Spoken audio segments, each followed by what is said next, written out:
Lady Justice may, quote, be blind, but she certainly sees who's a white man and who's a black man. The all-white jury was nearly inevitable because everybody who was summoned for jury duty that day was white. When I go to visit Hakiym, they have a little bit of like an espresso bar in the visitation room, and the gentlemen who serve me espresso every time I go are a part of the Aryan nation.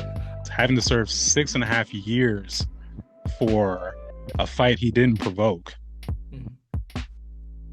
And also, not just that, but having to pay restitution to this man. $34,000.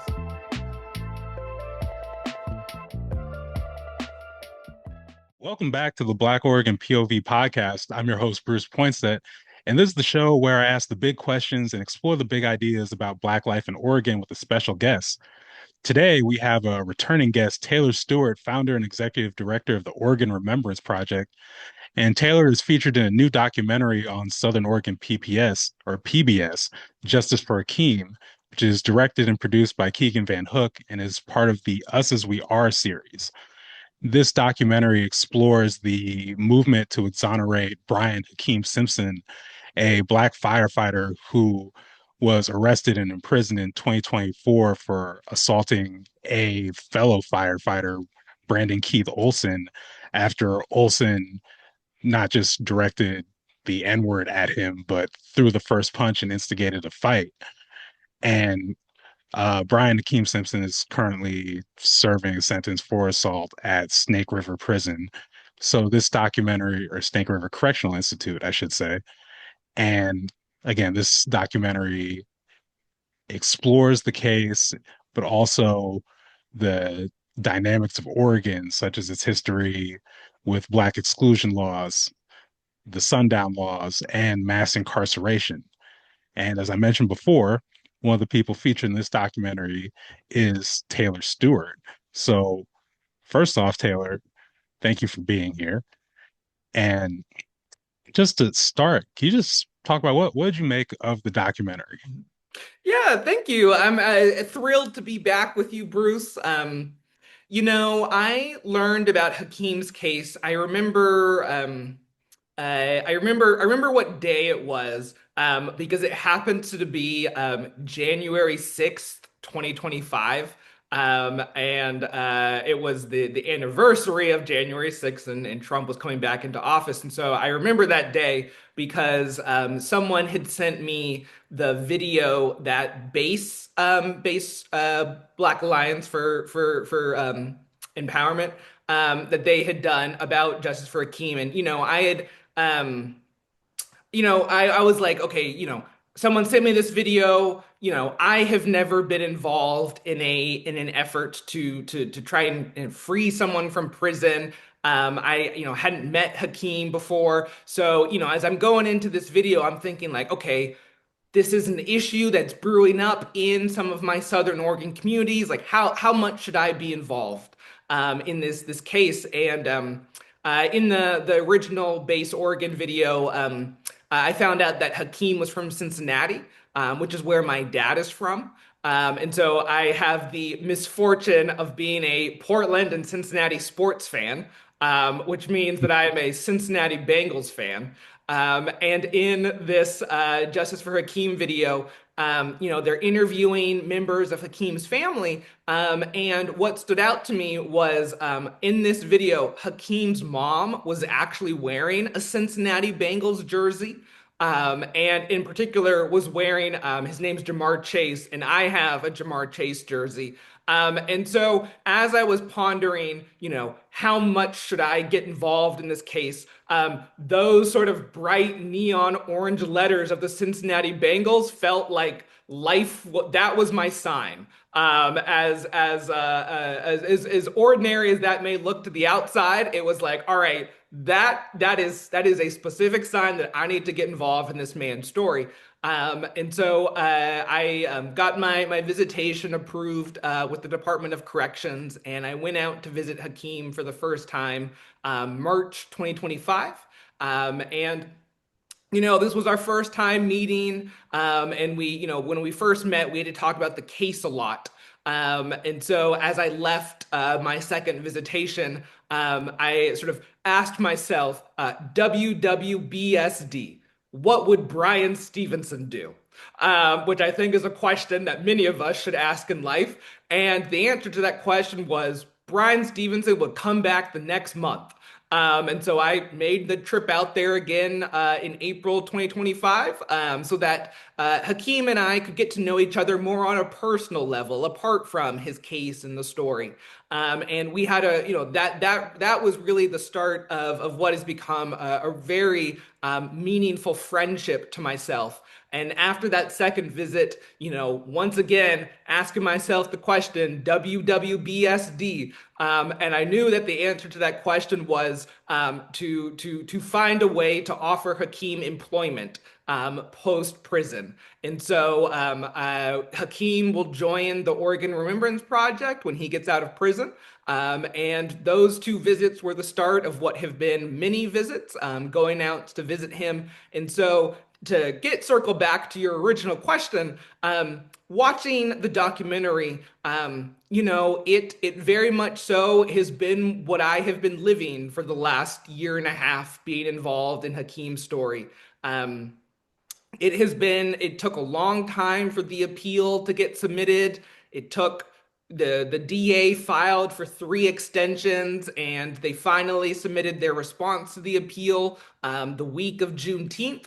And so from that point, it then begins a 6 to 18 month wait for the appeals court to rule on Hakiym's case. And so there's only so much that we can do, and particularly that I felt that I have been able to do over the last year and a half. And so for me, getting involved in Hakiym's story has really come in the form of being a friend who goes out to visit him whenever I can, and eventually having a place for him to come work post prison. He'll join me up here in North Portland, probably just down the street from where I'm living right now. And my parents actually went out to go visit him this past April. And Hakiym will, once he gets out of prison, he will join me and my family as a member of that family. And I'm really excited for that day. But in terms of the film itself, that has been what has been the last year and a half of my life being involved in Hakiym's story. Yeah.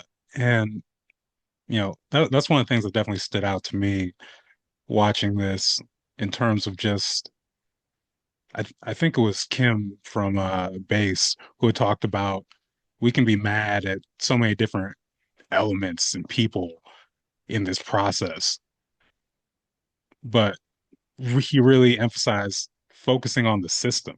Mhm. And even just with Akeem's case, again, you know, having racial slurs hurled at him, being, like, my understanding of the law, assaulted Mhm. by this, by Brandon Olson. And yet, not just, I mean, under Measure 11, by being convicted of assault and told, was it like 5 years, 2 months? 6.5. S- Got 6.5 years. Yes. Yeah, having to serve 6.5 years for a fight he didn't provoke. Mhm. And also, not just that, but having to pay restitution Mhm. to this man. $34,000. 34,000. I think one of the things I really appreciate about this documentary was exploring so much of like the hows of this, Mhm. like how much it costs just to text back and forth Yep. with someone locked up. How much, again, like I said, paying $34,000 in restitution, even just being moved to Snake River, which, as they talk about, is like quote unquote like gladiator school, Yep. this Mhm. tough, one of the toughest prisons in the state Yeah, for. when I go to visit Hakiym, they have a little bit of like an espresso bar in the visitation room.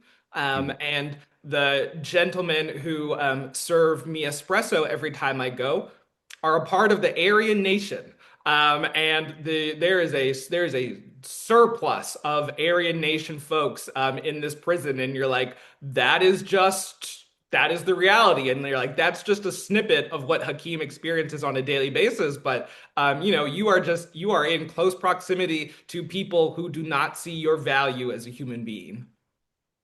Yeah. And you mentioned the appeals process earlier. I mean, one of the things they talked about in the documentary was just the possibility that by the time this actually goes to court, the sentence could be up or very close to up, which, it's just yeah, again, when we talk about just like the cruelty of the justice system, it, it very much highlights that. And also, I think when we talk about Oregon and its history, exclusion laws, sundown towns, I think it was Hakim's mother who even said it's like when she heard he was going to Yep. be serving as a firefighter in Oregon in, in the 2020 and just being worried about, you know, is like the horror stories you think of, especially Yeah, if you're outside of this state. yeah, when Hakeem told his family that he was gonna go to take this firefighting job with Grayback, his family told him, don't go to Oregon. When he told his friends in Los Angeles, California, that he was taking this job with Oregon or with Grayback, they said, don't go to Oregon. And he told them both the same thing. What's the worst that could happen? And so it is very much so. I feel like this story is an important part of how we understand racism in Oregon. That so many different levels of the story. I think it is very much so emblematic of the difficulties that we still face here in the state, particularly as Black folks, in that this is not a story from the 1990s, even so. Like, this is a story from 2024, and very much so shows the work that still needs to happen in the state.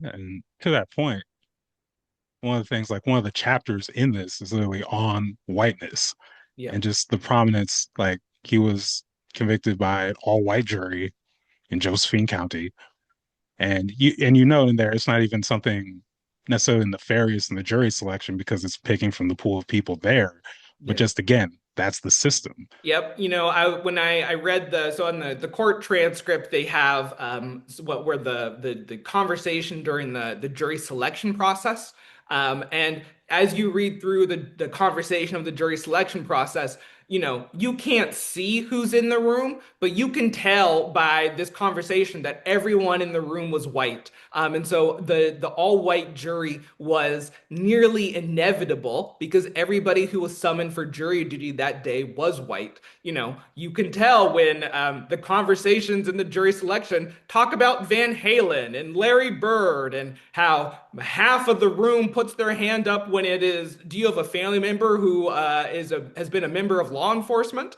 And you sort of see the way that the deck is inherently stacked against Black defendants. I had a friend do some research with me, and we looked at the outcomes of Black defendants who took their case to trial between 2017 and 2025. And for Black defendants who took their case to trial in Multnomah, Washington, and Clackamas County, where the majority of African Americans are, they had an acquittal rate of 45% and a conviction rate of 55%. Whereas Black defendants who took their case to trial in every other county of Oregon had an acquittal rate of 36% and a conviction rate of 64%. The state of Oregon does not keep track of the race of jurors, but we can only infer that for those Black defendants who took their case to trial outside of the three predominant counties, they most likely had a higher chance of having an all-white jury, and it sort of shows the baked in unfairness of the system for a jury is supposed to be a jury of your peers, but when we have Black defendants and other defendants of color who go to trial, they are not being tried by a jury of their peers, and that is one of the sort of systemic problems that we have, particularly here in Oregon.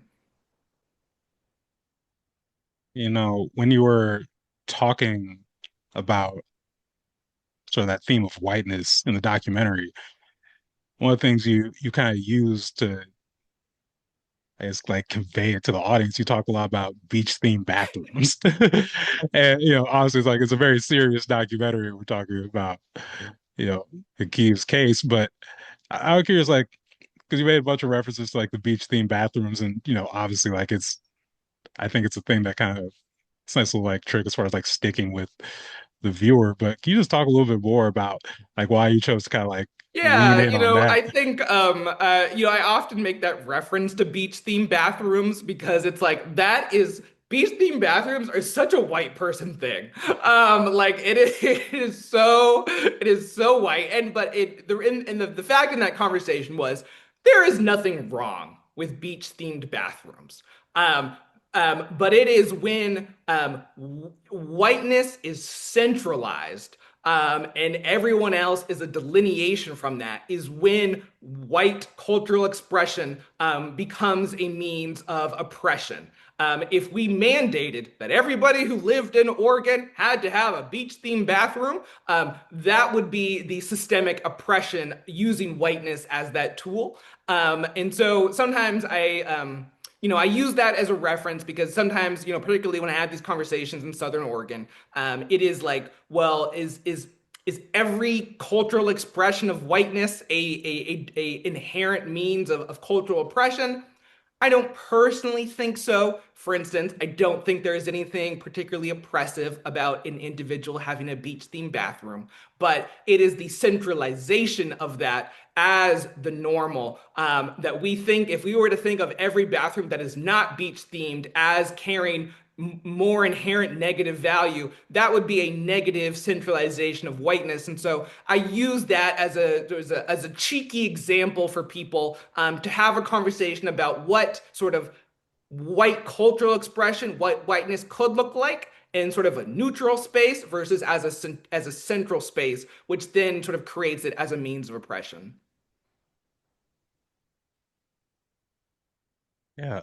And kind of moving to another thing that really stood out to me was just like the prominence of bass in the Mhm, documentary. And as you mentioned before, like you first learned of the case from bass. I also, same thing for me. It's like seeing, the mhm, social media posts. And I think is interesting was like the juxtaposition because when they show the images, obviously like there's interviews with like Vance and so many people from bass, but you get a lot of these images in this video of like the base Juneteenth celebration in Medford. You get like the Afro Scouts, the art gallery, and I think obviously I could do a lot of work that's very positive, makes for good like heartwarming photos. But I think it's kind of important just like showing the vastness of the work they do mhm, and just like how again like how prominent they were in this case, and also again to that point of like showing the how of these campaigns. Because I think in doing a little bit of organizing work over the years, one of the things I've kind of become keen on is like how does a campaign get amplified? Because mhm, as you know, there's so many cases, so many things that happen that go under the radar or maybe stay as like this was something someone mentioned in an IG story or a Facebook post, but it ends there. And this documentary really talks about like reaching out to the National Action Network, reaching out to the NAACP, but also reaching out, getting base and having them amplify it, getting to you, having, you know, seeing some of the video of like the press conference and the event at the Black Gallery with Don't Shoot and Teresa and Ty and like this larger coalition of this work. And I was wondering if you could just talk a little bit about again, sort of like that how and what really goes into making sure that these cases like get out to a wider audience and get the momentum they need. mhm, mhm. Yeah, it has been very interesting, sort of firsthand experience of learning for me about how these movements grow. Because we always see the tip of the iceberg about like, yes, oh wow, they made a Netflix documentary, and now I know all about so and so story. But to really be there at the sort of the ground level, and it really is just for me, the power of everyday community members that There isn't someone with this national platform who is like, you need to know about Brian Hakeem Simpson's case. But it was, Hakeem after he was found guilty, just calling one of his friends in Cincinnati and like, hey, I'm in a lot of trouble. Like, I don't know what to do. And then connecting with some of his friends in the Ashland area, in the Josephine County area, and then folks being like, "Oh my gosh, this terrible tragedy has happened. What do we do?" And then it's, "Oh, let's go to base." And I think that shows some of when base was their go-to entity for help. I think that speaks to their role in the community, that folks are gonna that would want to come to them. And then from there, it's all right. Now base is going to help amplify the story, and so then it goes out another ring, and then I find out about it, and then I meet with Don't Shoot PDX, and then I'm in the documentary, and then now I'm meeting with you, and then that sort of starts to spread, and there will be folks who hear about Hakeem's case through your platform, and that is how this story spreads. And it for me, it is exciting to see the impact that just a few ordinary citizens can do. But it is also still, I there is an element that is also I have been disappointed in, because yes, this story was covered by some outlets in the Grants Pass area. It was covered by Southern Oregon PBS. But I have also been disappointed by the majority of news outlets in Oregon who have not been interested in covering this story.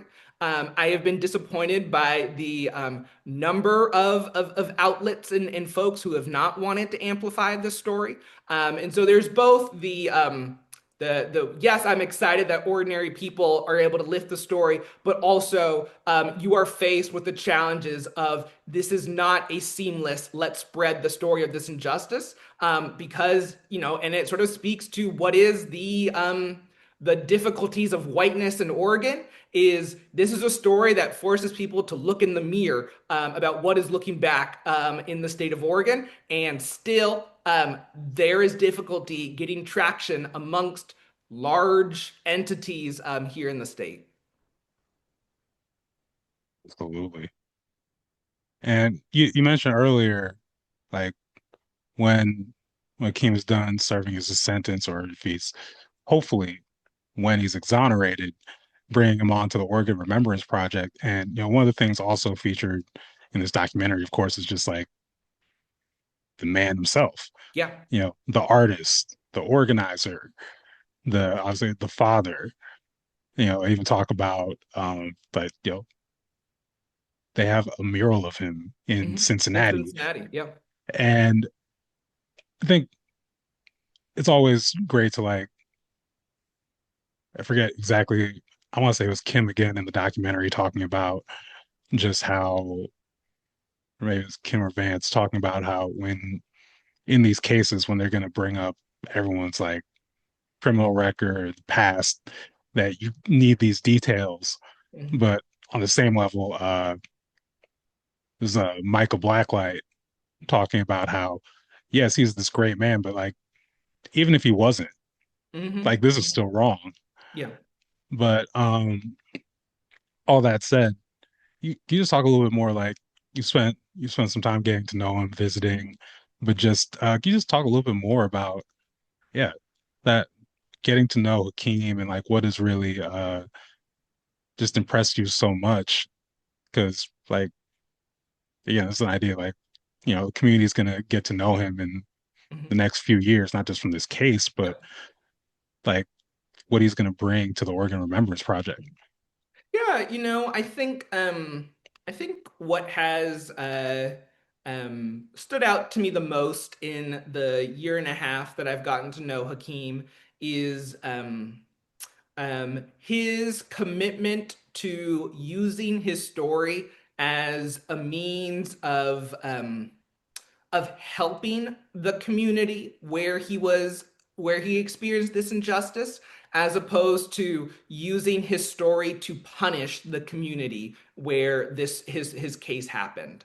And I think that that motivation for his story to be a means of helping people, as opposed to using his story as a means of spotlighting those who have wronged him, I think is an important distinction and reflects the pureness of his heart and his commitment to justice. There's the quotes of may your means be as pure as the end you seek. And I think that Hakim's commitment to helping people is as pure as the just outcome that he seeks, because he wants to go back to Josephine County and to support the Oregon Remembrance Project's work down there, which involves bringing people into this work who have not historically participated. And I think that Hakiym could very much so he could easily have been bitter these last 2 years. And he is someone who understands and is very wise in that, knowing that that bitterness will only bog him down. And that's not to say that he doesn't have low points over these last 2 years, particularly around anniversaries or birthdays or holidays. But he has an incredible resiliency. I don't think folks realize how much Hakiym is trying to do to help himself from within prison. He is constantly writing, constantly sharing poetry. He's very involved in his legal defense. And I think it would be so easy to sort of give up and be bitter. And I think that his commitment to wanting to go back to Josephine County to see truth, justice, and reconciliation grow in that community, from a place of using his story to help people as opposed to punishing a community, I think speaks to his heart and his commitment to justice. And he is someone who will always sort of see the best in people. And I don't think it would be possible to go back to that same community if you didn't have the capability to see the possibility for growth, the possibility for people to pick justice, to see their capacity for love. If you were bogged down in a bitterness, but Hakiym is not, and I'm really excited for him to go back to Josephine, Jackson County, and to be instrumental in seeing the values of truth, justice, and reconciliation grow in these communities. Another piece of the film kind of draws some parallels to other prominent tragedies, either in Ashland or with the Ashland residents. So specifically, Keem even talks about this as Mhm. the Aiden Ellison case, as well as Talisha Namkai Meche, who was one of the people killed in the Max attacks by Jeremy Christian back in 2017. And I did want to get your thoughts because we recently had an update with the Aiden Nelson case. So for those watching who may not be familiar, Aiden Nelson was a 19-year-old Ashland High School graduate, was killed by Robert Keegan, who's a time, what, 48, 50 something. It's now a Mhm. 53-year-old white man over loud music. Ellison was unarmed and he was shot to death by Keegan, who was convicted of manslaughter, but then most recently, even about maybe a couple weeks ago, an appeals court ruled that the case needs to be retried. So he's been released on bond. And it was over, I believe, like one sentence in the jury instructions about self defense. And among other things, it's a little notable because a similar thing happened, the case in Bend, Oregon, of Ian Cranston killing Barry Washington Jr. outside a Bend nightclub, allegedly over flirting with his girlfriend, which is a trope of all Yeah. anti-black tropes. But yeah, who also had his manslaughter conviction overturned I believe, last November, Mhm. basically over the same thing of a sentence about self-defense. But I'd be remiss if I didn't have you on here and just get your take on this update as well as just kind of what seems like a pattern in Hmm. these rulings. Hmm.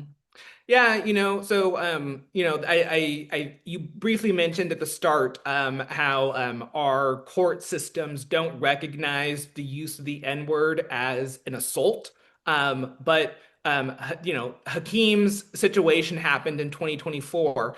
He was aware of Aiden Ellison's story that happened in Ashland, not far from where he was stationed. And so when Hakiym hears someone using racial epithets towards him, he knows that that word in particular is not just a word, it is an act of violence that could be lethal.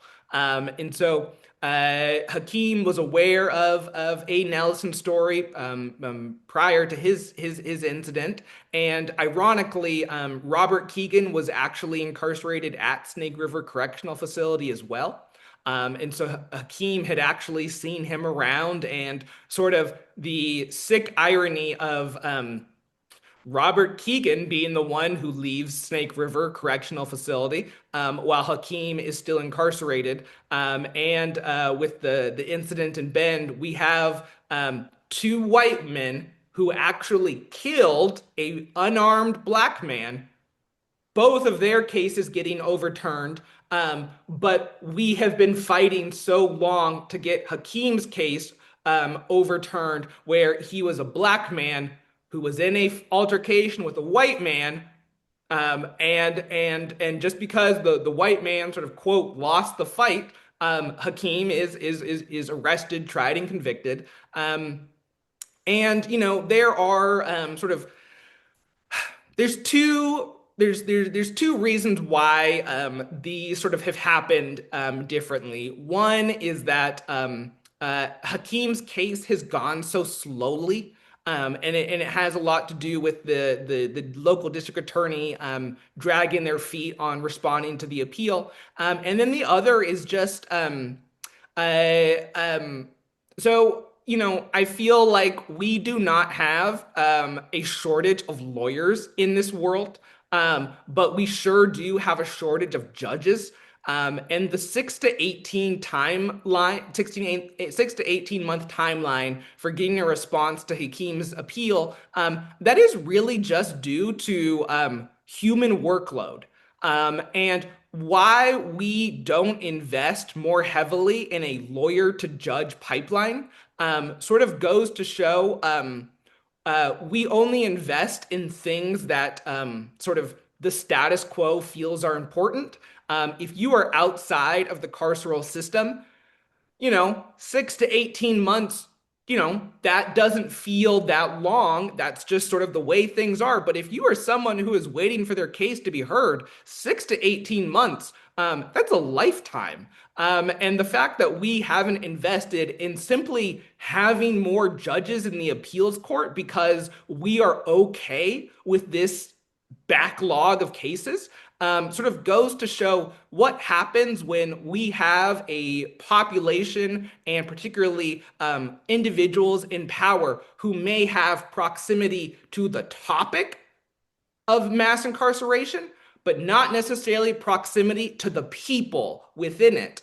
I feel like I have learned more in this last year and a half about mass incarceration than I had in my previous 7 to 8 years, because I am proximate to people within it and not just the topic. And so when it comes to why we have this differing outcome because of the case in Bend, the case in Ashland, and Hakim's story,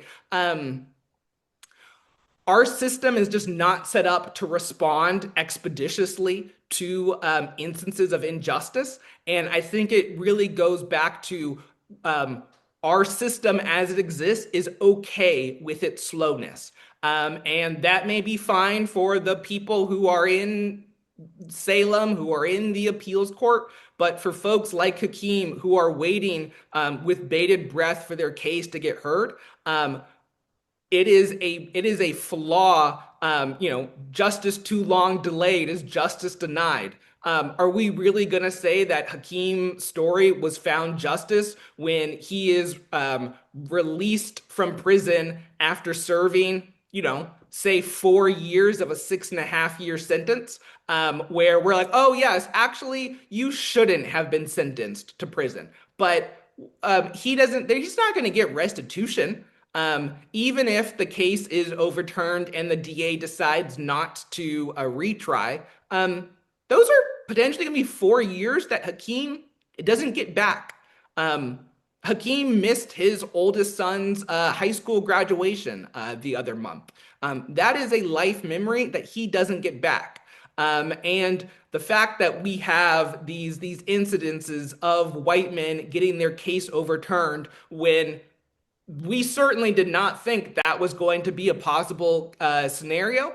But for us to still be very worried that Hakim's case will not get overturned sort of shows how we feel about the justice system within Oregon. I often say that Lady Justice is depicted blind, but she still sees black and white. And I think that is definitely the case here in Oregon between Aiden Ellison, Barry Washington Jr., and Hakiym. Lady Justice may, quote, be blind, but she certainly sees who's a white man and who's a black man. Taylor Stewart, thank you again for taking the time today. Before I let you go, can you just tell people what's on the horizon with Oregon Remembrance Project? Yes. In addition to continually supporting Hakiym, we are continuing our programming around the state. Up next is our second Sunshine Trip, which Bruce was so grateful to have you join us the other month. We will be headed to Coos Bay, Oregon, August 22nd through the 24th, and then Grants Pass, Oregon, October 2nd through the 4th. And I'm really excited about this Coos Bay trip because we will be able to visit many of the sites for how this work sort of all began. In particular, I'm really excited about our Alonzo Tucker pilgrimage. So the Alonzo Tucker soil jar that is located in Coos Bay as well as Montgomery, Alabama. The soil in that jar is collected from 3 different locations from around the community, with each bit of soil representing part of Alonzo Tucker's story. And we will have these tiny little soil jars, and we're going to go to each of those 3 locations and collect soil that our participants can take home with them. And I am really excited for folks to be able to experience Alonzo Tucker's story, which has been so impactful in my life, and to be able to take home his story with them. And so that's just one of the things that we'll be doing in Coos Bay. We'll be participating in the local Soul Food Sunday, and I'm really excited for folks from Portland to really be able to experience what a Black community feels like in other parts of the state. For me, that was one of the greatest parts about our Ashland trip, was getting to bring together Black communities from around the state. And I'm really excited to have folks experience the Black community that is in Coos Bay that has really been doing some extraordinary things over the last few years. Awesome. Well, I'm hoping to be able to join you on this trip too. And yeah, now I've sold on Soul Food Sunday as well. So again, Taylor Stewart, thank you for taking the time and joining us on Black Oregon POV today. Thank you so much for having me. Please like, comment, share, and subscribe so we can help grow this channel. And if you want more content, make sure to follow Black Oregon POV on Instagram.